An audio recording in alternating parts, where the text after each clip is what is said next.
It was big. It's a lot of sacrifice that goes into getting there, not just personally, but a lot of sacrifice from teammates, from friends, family, support staff. Rob Shaw's victory at the Parapam Games made him the first Canadian tennis player to win a singles gold medal in a multi-sport event. It's nice to be part of this massive movement of tennis in Canada. Now we have a generation of athletes that are dominating in singles, right? 3 guys in the top 30 for the ATP.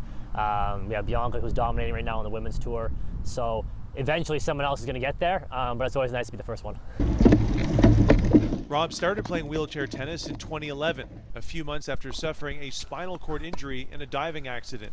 He has partial paralysis in all 4 limbs. I found that tennis of all sports gave me the same feeling I had before I was in a wheelchair. The sport's almost identical. We're allowed 2 bounces, but the strategy is very similar. The technique is similar. The way you move around the court is a little bit different. And there was a learning curve, especially when it came to gripping his racket.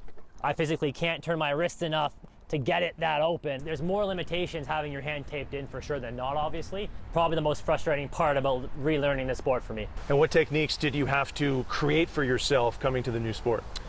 Yeah, I mean, hitting balls above my head, that's the biggest difference. You never do that in the stand-up game. You're always taught to move in, take the ball on the rise. It's hard to execute. So I've had to learn to be comfortable taking balls way up here and way up there. What would you say is the biggest misconception that people have about wheelchair tennis? That it's lower quality. I think whenever someone sees someone competing in a sport in a wheelchair, they think it's going to be lesser than compared to a stand-up version of the same sport. And that's not the case at all. In addition to tennis, Rob is a PhD student at UBC. His next goal is to qualify for the Paralympics in 2020. Rob, it was a pleasure. That was a lot of fun, Mike. Thank you. Yeah, that was great. Thank you very much. Best of luck in Tokyo. Thank you. Mike Arsenault, Global News.